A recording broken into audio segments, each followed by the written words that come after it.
Chapter 15. Farewell to Rum Doodle. Next day we checked our stores and found that the porters had eaten nearly all the food, leaving only a few bags of butter beans. This was serious. We could not feed the porters another day. They must be dismissed at once. We decided to retain one porter only to carry our food for the return journey.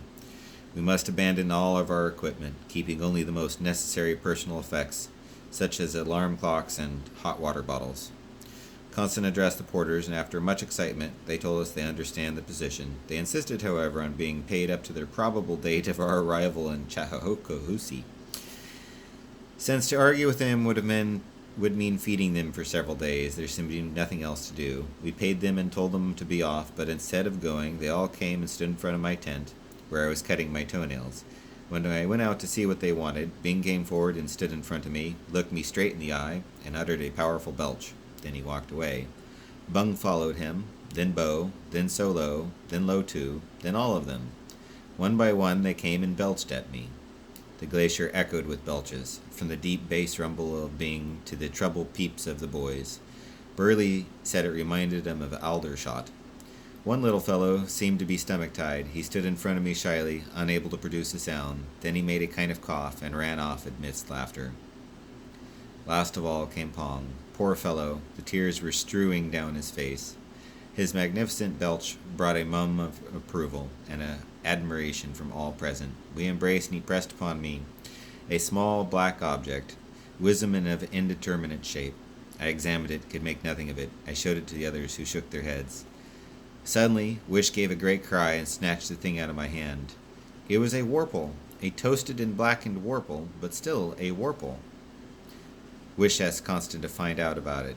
Pong told I that the warple was considered a delicacy by the Yugostani. His kitchen hands gathered them every morning before breakfast. Wish told Constant to offer Bohi one for every warple brought to him. The porters immediately scattered in directions and soon started coming back with warples many, which they dropped at Wish's feet after receiving their money.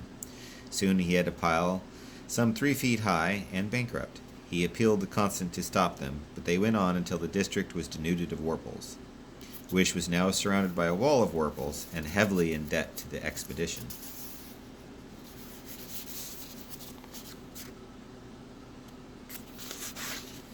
The porters were now ready to depart. Being a punctilious race, they found it necessary to say goodbye all over again. Once more the glacier rang with belches. Once more Pong and I took an emotional farewell of each other. We little dreamed that we should meet again before many months were gone. Next morning we made an early start. Wish had been up all night making a distillation of warple exeges, which carried in an exeges bottle brought especially for the purpose. Burley had kindly stayed up to help him. Wish was overjoyed. His presence on the expedition had been justified, his fame assured. He was, he said, almost certain of an FRS. Shoot took the lead. He too had been up all night, helping Jungle to finish his map. Jungle had complained of fatigue in the morning and had drunk the spirit out of his compasses. As a result, he had become slightly tipsy and had developed a tendency to face north, which caused him to walk sideways when going east or west, and fall over backwards when going south. Owing to the path twisting in all directions, his movements became remarkable.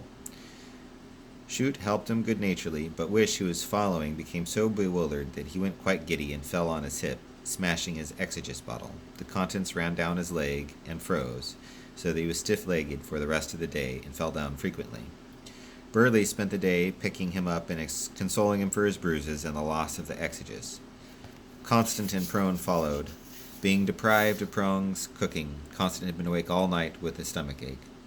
Prone sat up with him, worrying himself to death over his friend's condition. Constant was also very down at losing his porters. To comfort him, Prone walked with him, his arm about his shoulders. Unfortunately, they both fell into a crevasse, but were rescued by the porter. I brought up the rear. I was quite sad when I turned my back on the majestic stage where we had played our drama of suffering and triumph. But when my companions broke into song with Binder's Butterbeans, I almost sobbed. But I comforted myself with the thought that our suffering was not yet over, as I followed the happy and united party. I was cheered by the reflection that our friendship had been tempered into bonds of steel by the perils we had faced together. I was tasting the keener rewards of leadership. 3 days later, we stood on the summit of Rankling Law, facing the Rum Doodle Massif for the last time. The evening sun had sunk below our horizon. The wilderness of mountains around us was a symphony of modulated shadow. Below was the utter blackness of river gorges. Only Rum Doodle itself stood in the sunshine, its great pyramid framed against a turquoise sky. The vast icy precipices and snowfields glowed with changing sunset tints. It was a fitting farewell from a mighty mountain. Burley put his hand on my shoulder, and together we made our way through the glittering darkness to our halting place in the valley.